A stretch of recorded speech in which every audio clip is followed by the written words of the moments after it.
آیت نمبر 48 آیت نمبر ہے 48۔ بسم اللہ الرحمن الرحیم۔ الحمد للہ رب العالمین والصلاة والسلام علی سید الانبیاء والمرسلین وعلى آلہ واصحابہ اجمعین۔ اما بعد فاعوذ باللہ من الشیطان الرجیم۔ بسم اللہ الرحمن الرحیم۔ وَلَقَدْ آتَيْنَا مُوسَى وَهَارُونَ الْفُرْقَانَ وَضِيَاءً وَذِكْرًا لِلْمُتَّقِينَ الَّذِينَ يَخْشَوْنَ رَبَّهُمْ بِالْغَيْبِ وَهُمْ مِنَ السَّاعَةِ مُشْفِقُونَ وَهَذَا ذِكْرٌ مُبَارَكٌ أَنزَلْنَاهُ أَفَأَنْتُمْ لَهُ مُنْكِرُونَ۔ صدق اللہ مولانا۔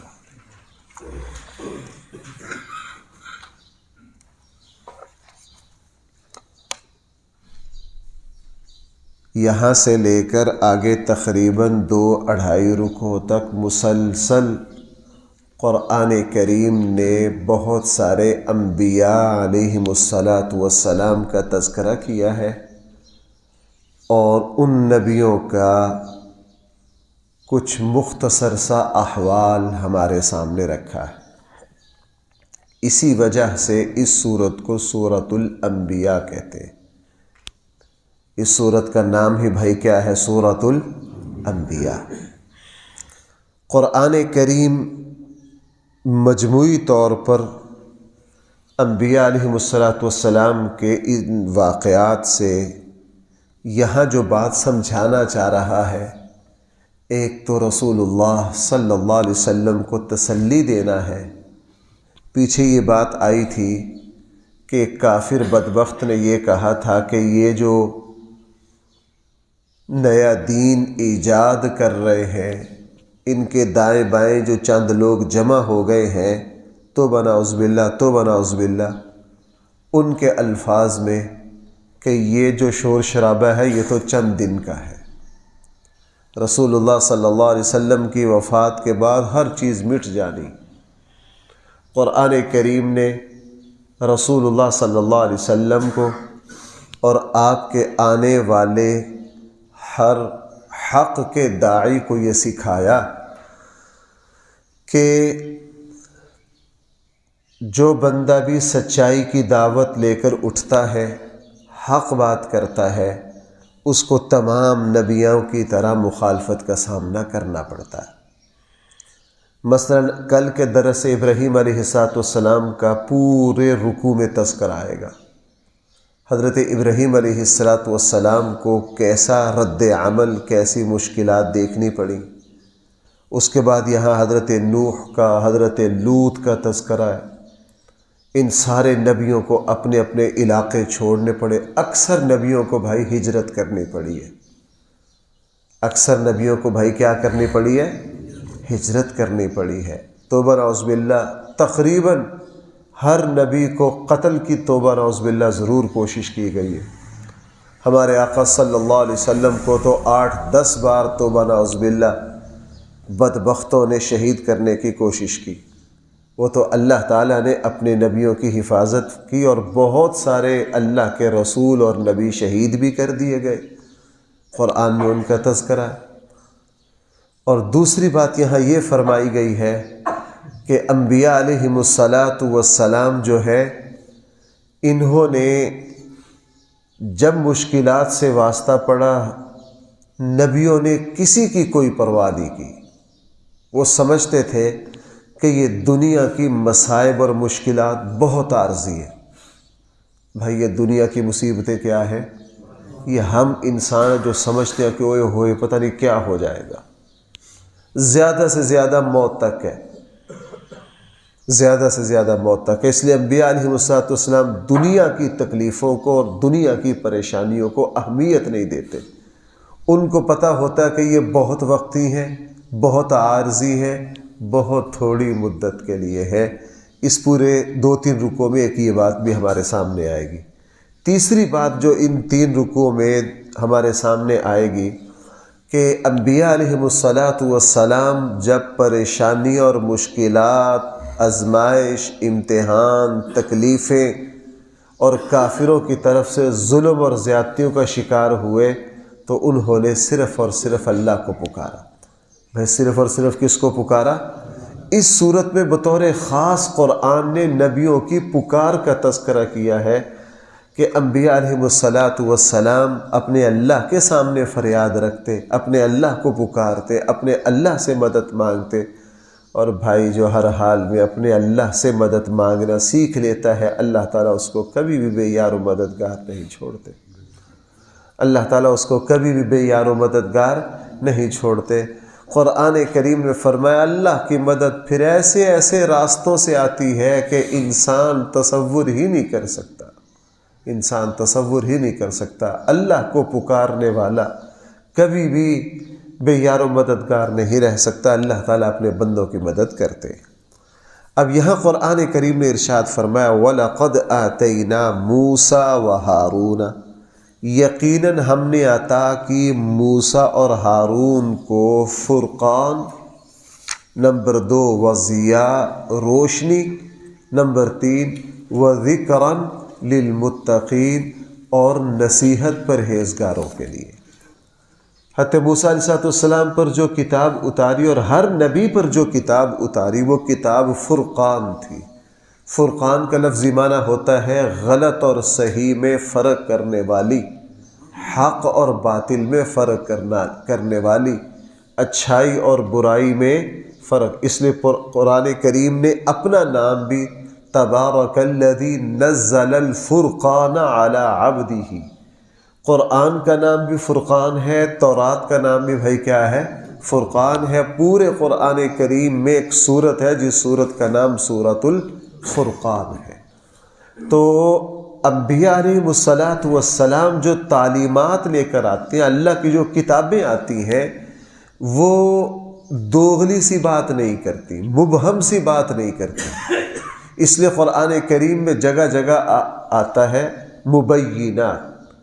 اللہ کا پیغام بہت واضح، بھائی اللہ کا پیغام کیا ہے؟ بہت واضح۔ بعض باتیں نا توہین لگتی ہیں لیکن سمجھانے کے لیے ضروری ہے۔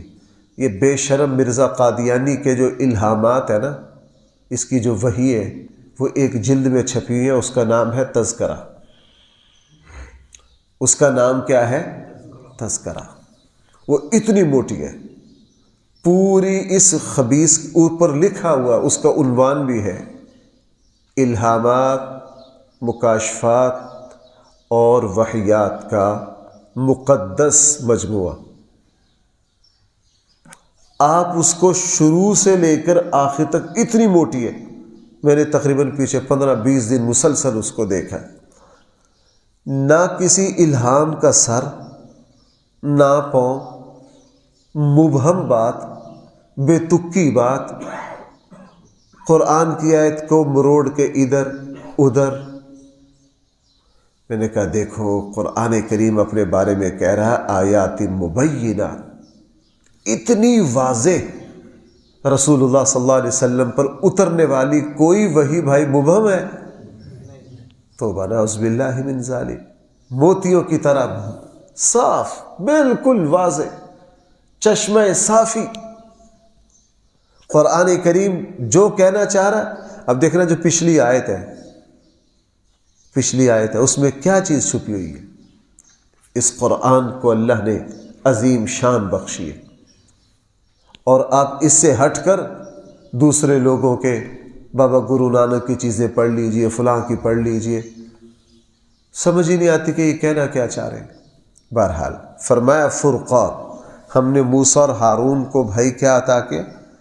تورات جو تھی فرقان، وضیاء، اور اس میں روشنی تھی جو حق اور باطل کو واضح کرتی، یہی صفت قرآن کی ہے۔ وذکرا، یہ بنیادی بات ہے۔ ہر آسمانی کتاب نصیحت تھی ساری انسانیت کے لیے، لیکن بطور خاص نصیحت حاصل کی ان لوگوں نے جو اللہ سے ڈرتے تھے، متقی۔ اب قرآن کریم بھی اپنے بارے میں کہہ رہا ہدی للناس، یہ رہنمائی تو ہے سب کے لیے، لیکن اس چشمہ سے فیض یاب بطور خاص ہوں گے ہدی للمتقین، پرہیزگار، چونکہ حق کو وہی قبول کرتا ہے جس کے دل میں نفسانیت نہ ہو، جس کے دل میں مفادات نہ ہو، جس کے دل میں کیا نہ ہو، مفادات نہ ہو۔ آپ قادیانیت میں اگر تھوڑا سا کام دیکھیں نا، قادیانیوں کی ایک بہت بڑی تعداد وہ ہے جو بیچارے سفید ان پڑھ ہے۔ عام جو قادیانی ہے نا 60-70%، یہ بیچارے چٹے جاہل ہیں۔ ہم جب قادیانی سے عام دیہاتی اس سے گفتگو شروع کرتے ہیں نا، تو ہم ان سے گفتگو یہاں سے شروع کرتے ہیں، بھائی آپ کتنے عرصہ سے قادیانی ہیں؟ جی میرے دادا قادیانی تھے، پھر میرے والد ہیں، پھر میں ہوں، آپ کے چچا بھی، پھوپھیاں بھی، سارے قادیانی۔ ہم ان کو کہتے ہیں کہ ماشاءاللہ، اس سے تو یہ سمجھ میں آیا کہ آپ کا خاندان بہت بڑا ہے۔ ہاں جی بہت بڑا، اور کون کون سے ہیں؟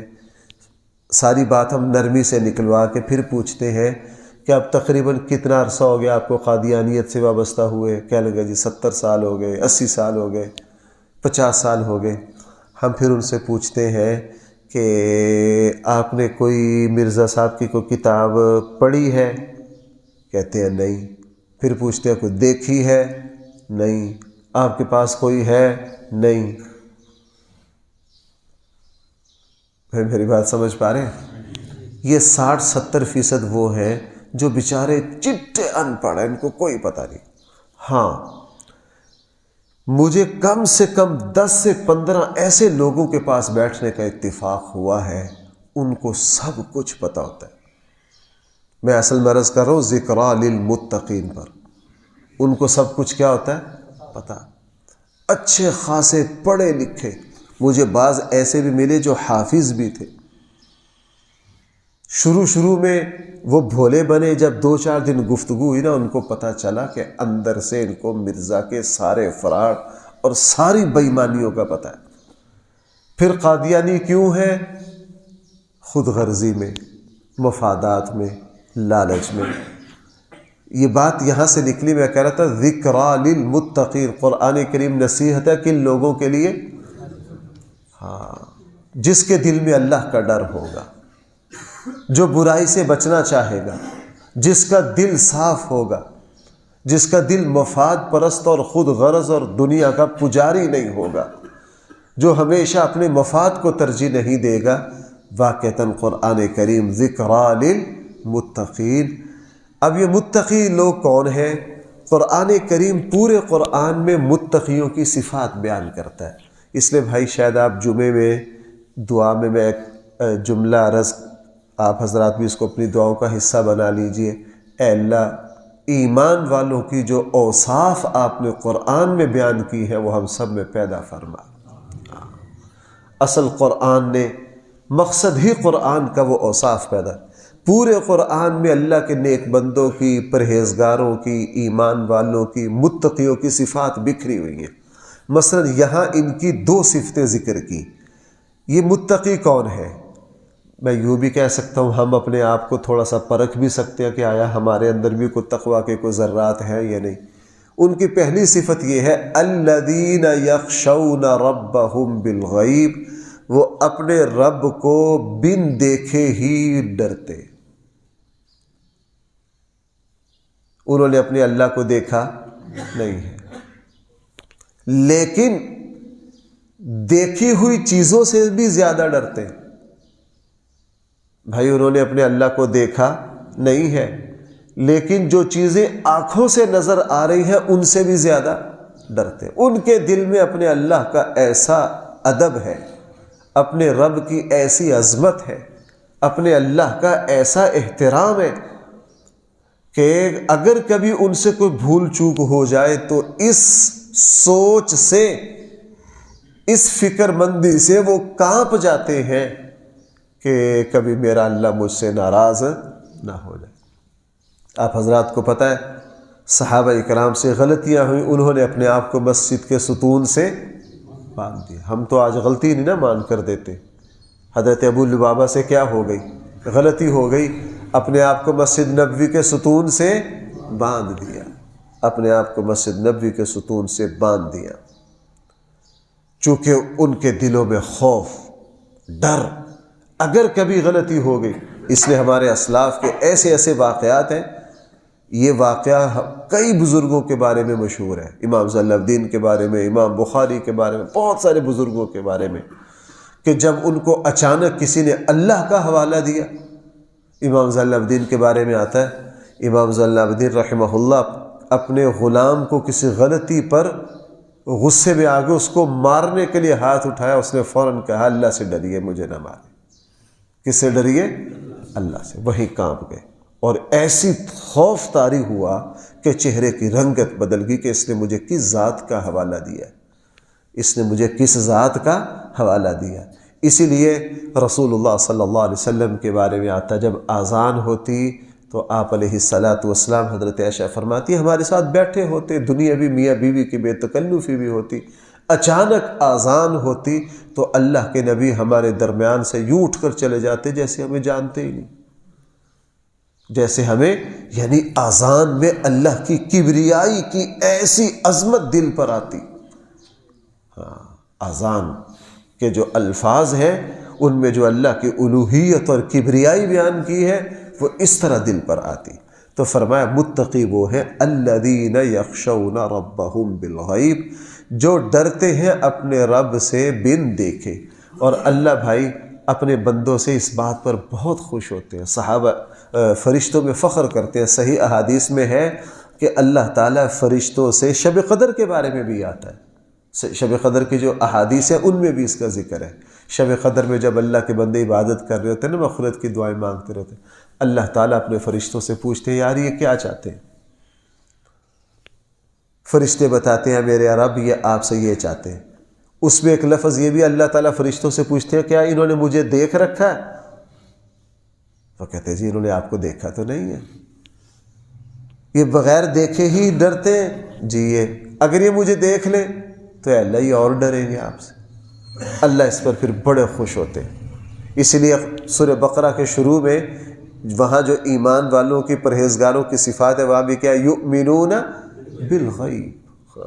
وہ تجربے کی بنیاد پر ایمان نہیں لاتے، وہ اللہ اور اس کے رسول پر بھروسہ کر کے ایمان لاتے. یہاں فرمایا یخشون ربہم بالغیب، وہ اپنے رب پر ایمان، وہ اپنے رب سے ڈرتے ہیں. اچھا اگلی بات، وَهُم مِّنَ السَّاعَةِ مُشْفِقُونَ، اور وہ قیامت کا، موت کا تذکرہ سن کر کانپ جاتے ہیں. قیامت اور موت کا تذکرہ سن کر بھائی کیا ہو جاتے ہیں؟ مشفقون. بھائی ہم میں سے ہر کسی کو موت سے ڈر لگتا ہے کہ نہیں؟ یہ ایمان کی علامت ہے. ہم اکیلے بیٹھ کے سوچتے ہیں کہ یار ساری زندگی کا حساب دینا، پتہ نہیں کیا بننا ہے. یہ کیفیت بھائی دل میں آتی ہے یا نہیں؟ یہ کیفیت ہی ایمان ہے. بھائی میری بات ذرا توجہ کرنا. بات ہوتی ہے کتنی اعلیٰ، پتہ نہیں کیسے کیسے فتنے دیکھنے پڑیں گے. صدیق اکبر رضی اللہ عنہ رویا کرتے تھے کہ پتہ کاش میں تنکا ہوتا، کاش میں تنکا ہوتا، مجھے اپنے اللہ کے سامنے پیش نہ ہونا پڑتا. یہ بھائی کتنی عظیم بات ہے کہ متقی وہ ہے جو قیامت کے تذکرے سے، بھائی ایسے ہی ہے. ایک خبیث شیعہ کو میں نے سنا، وہ کہہ رہا تھا جناب وہ جو آخری وقت میں بھی ڈر رہے ہیں، زندگی جو کوشش تے کتا ہوئے گا نا جدی وجہ تو ڈر رہے ہیں. کیسے کیسے جاہل لوگ پیدا ہوں گے. اب یہاں قرآن کیا کہہ رہا ہے؟ اللہ کے نبی صلی اللہ علیہ وسلم آخری وقت میں اے اللہ موت، اللہم ان للموت سکرات، اس طرح کے کلمات کہے کہ نہیں کہے؟ وہ اظہار بندگی کے لیے تھے. وگرنہ ہمارے آقا صلی اللہ علیہ وسلم کو آگے کوئی پریشانی ہے؟ سوال ہی پیدا نہیں ہوتا. جنت کا سب سے اعلیٰ سے اعلیٰ مقام کس کے لیے؟ ہمارے آقا صلی اللہ علیہ وسلم کے لیے. اللہ کے نیک بندے، یہاں قرآن فرما رہا متقی وہ ہیں، وہ قیامت کی بات جب سنتے ہیں، موت کی بات جب سنتے ہیں، مشفقون وہ ڈرتے ہیں، وہ کانپتے ہیں. ان کے دل میں اپنے اللہ کی عظمت اتنی ہے، وہ جس وقت اس بات کا تصور کرتے ہیں ان کو یہ لگتا ہے ہمارے عمل اصل میں ہے ہی نہیں. ان کی نگاہ اپنے عملوں پر نہیں ہوتی، وہ اپنے عملوں کو بہت کم سمجھ رہے ہوتے ہیں، بہت کم سمجھ رہے ہوتے ہیں۔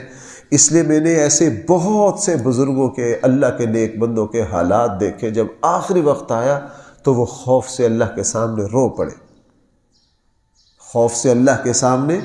میں وہ یورپ کے ایک بہت بڑے مبلغ تھے، احمد دیدار، عیسائیت پر بڑا عبور تھا ان کو، اور تقریباً ان کے کوئی 50-60 کے قریب بڑے بڑے مناظرے اور بڑے فاضلانہ مناظرے۔ اردو میں تو ان کے مناظرے اتنے منتقل نہیں ہوئے، ان کی زبان انگلش تھی۔ میں نے جو ان کے مناظرے سنے ہیں وہ انگلش میں کر رہے ہیں، لیکن اوپر ترجمہ عربی میں آ رہا ہوتا ہے، ترجمہ عربی میں آ رہا ہوتا ہے۔ ان کو بہت عبور تھا انجیل پر اور اس پر۔ میں ان کے بیٹے کے ایک وہ سن رہا تھا، انہوں نے کہا جب آخری وقت آیا نا تو بہت روئے، آخری وقت آیا تو بہت روئے۔ ہم نے ان کو سنبھالنے کی کوشش کی تو کہا کہ بس میں نے اللہ کی بارگاہ میں حاضر ہونا، پتہ نہیں میرا کیا بننا ہے، پتہ نہیں میرا کیا بننا ہے۔ یہ جو ڈر ہے نا بھائی، ڈر، یہ کس کی علامت ہے؟ ایمان کی۔ ہاں اگر کہیں دیکھو کہ جناب مسئلہ ہی کوئی نہیں، جنت کی ٹکٹ جیب میں، ہمارے پیر صاحب نے لے رکھی ہیں 2,000-2,500 ٹکٹیں، ان میں سے 1-2 ہمیں بھی مل جائے گی، تو سمجھ لیجئے کہ یہ متقی نہیں ہے۔ آپ یہاں دیکھیے 2 باتیں عجیب بیان کی ہیں، وَذِكْرَى لِلْمُتَّقِينَ۔ یہ وہ جو حضرت موسیٰ اور ہارون کو کتاب دی گئی وہ نصیحت تھی پر متقیوں کے لیے، پرہیزگاروں کے لیے۔ الَّذِينَ يَخْشَوْنَ رَبَّهُمْ، وہ لوگ متقی ہیں جو ڈرتے ہیں ربہم، اپنے رب سے، بالغیب، بغیر دیکھے، وَهُمْ مِنَ السَّاعَةِ مُشْفِقُونَ، اور وہ قیامت اور موت کے حوالے سے بہت زیادہ ڈرتے ہیں۔ اور اب قرآن نے اپنے بارے میں فرمایا وَهَذَا ذِكْرٌ مُبَارَكٌ أَنزَلْنَا۔ یہاں قرآن نے اپنے آپ کو ذکر کہا ہے۔ بھائی ذکر کا لفظی معنی کیا ہوتا ہے؟ یاد دہانی اور نصیحت۔ چونکہ قرآن یاد دہانی بھی بار بار کرواتا ہے، نصیحت بھی، اس لیے آپ دیکھیں قرآن میں تکرار بہت زیادہ ہے، قرآن میں تکرار بہت زیادہ، چونکہ یہ یاد دہانی ہے۔ یاد دہانی کہا ہی اس کو جاتا ہے کہ ایک بات بار بار ذہن میں بٹھائی جائے، اور یہ قرآن کریم بھی نصیحت ہے، یاد دہانی ہے، مبارکن، اور یہ بہت بابرکت ہے۔ یہ بھائی کیا ہے؟ بہت دین، دنیا، روحانی، جسمانی، ہر اعتبار سے قرآن کریم برکت ہی برکت ہے۔ اس کے پڑھنے پر اللہ نے اتنی نیکیاں رکھی ہیں، ایک ایک حرف پر 10-10 نیکیاں۔ اس پر عمل کرنے میں اللہ نے اتنی برکتیں رکھی ہیں، جہاں بھی قرآن کے کسی بھی حکم پر عمل کیا جائے گا اللہ تعالیٰ دین کے اعتبار سے بھی برکتیں دیں گے، اور اللہ تعالیٰ دنیا کے اعتبار سے بھی برکتیں دیں گے۔ وَهَذَا، یہ قرآن کریم ذکر، نصیحت بھی ہے، مبارکن، یہ بڑی برکت والی کتاب ہے، انزلناہ، جو ہم نے۔ اس لیے بھائی آخری بات، جس وقت جنات کا آسمان پر جانا بند کر دیا گیا تھا اور جنات اس کی وجہ تلاش کرتے پھر رہے تھے کہ یہ اچانک کیا ہو گیا، صدیوں سے ہمیں آسمان اوپر چڑھنے کی، اوپر کے نظام میں جانے کی اجازت تھی، یہ یکدم بند کر دیا گیا، تو یہ کیا واقعہ ہوا؟ آپ کو پتہ ہے وہ تلاش کرتے کرتے کرتے حجاز پہنچے، اور رسول اللہ صلی اللہ علیہ وسلم نماز پڑھ رہے تھے، انہوں نے قرآن سنا، تو قرآن سن کے کیا کہا تھا؟ قرآنًا عجبا یہدی الی الرشد، فرمایا کہ یہ ایسا کلام اتارا گیا ہے، لگتا ہے اس کلام سے اللہ تعالیٰ اپنی مخلوق پر بہت رحم کرنا چاہتے، یہ اپنے بندوں پر اللہ تعالیٰ کا فضل ہے، عجیب قرآن ہے۔ اس لیے یہ دین کے اعتبار سے بھی برکت ہے، یہ دنیا کے اعتبار سے بھی کیا ہے؟ برکت ہے، اگر کوئی اس کتاب سے وفاداری کرے۔ وَهَذَا ذِكْرٌ، یہ مبارک نصیحت ہے، بڑی برکت والی ہے، انزلناہ، ہم نے ہی اس کو اتارا ہے، افانتم لہ منکرون، لوگو تم اس کا انکار کرتے ہو، لوگو تم اس نعمت کی ناقدری کرتے ہو۔ اللہ تعالی ہم سب کو صحیح فہم عطا فرمائے۔ الحمدللہ رب العالمین، والصلاة والسلام علی سید الانبیاء والمرسلین، وعلی آلہ واصحابہ اجمعین۔ ربنا آتنا فی الدنیا حسنہ وفی الآخرۃ حسنہ وقنا عذاب النار۔ بھائی ہمارے یہاں ایک بزرگ آیا کرتے تھے صبح کے درس میں، ابھی کوئی 1-2 سال سے وہ نہیں آتے تھے، ان کو گٹھیا کی تکلیف ہو گئی تھی، اور جمعے میں وہ تقریباً کو 8-10 سال سے بڑی پابندی سے آتے رہے، زیادہ کرسی پر بیٹھتے تھے۔ ابھی بھی کوئی شاید رمضان کے کسی جمعے میں آئے تھے، ان کا کل انتقال ہو گیا۔ وہ بیچارے بڑی تکلیف کے ساتھ بھی یہاں درسوں میں جمعے میں آیا کرتے تھے، کل ان کا انتقال ہو گیا۔ ان کے لیے مغفرت کی دعا کر دیجیے، اللہ تعالیٰ ان کے درجات کو بلند فرمائے۔ اے اللہ ان کی آگے کی منزلوں کو آسان فرما دے، ان کی آگے کی منزلوں کو آسان فرما دے۔ اے اللہ ہمارے جتنے بھی جمعہ نماز درسوں کے ہمارے جتنے بھی ساتھی آپ کے بارگاہ میں حاضر ہو گئے ہیں، اے اللہ ان سب کو بخش دیجیے، ان سب کو بخش دیجیے، ان سب کے درجات بلند کر دیجیے، ان سب کے درجات بلند کر دیجیے۔ یہ جن بزرگوں کا انتقال ہوا ہے، اے اللہ ان پر رحم فرمائیے، ان پر فضل فرمائیے۔ صلی اللہ تعالی علی خیر خلقہ سیدنا مولانا محمد و آلہ و اصحابہ اجمعین برحمتک یا ارحم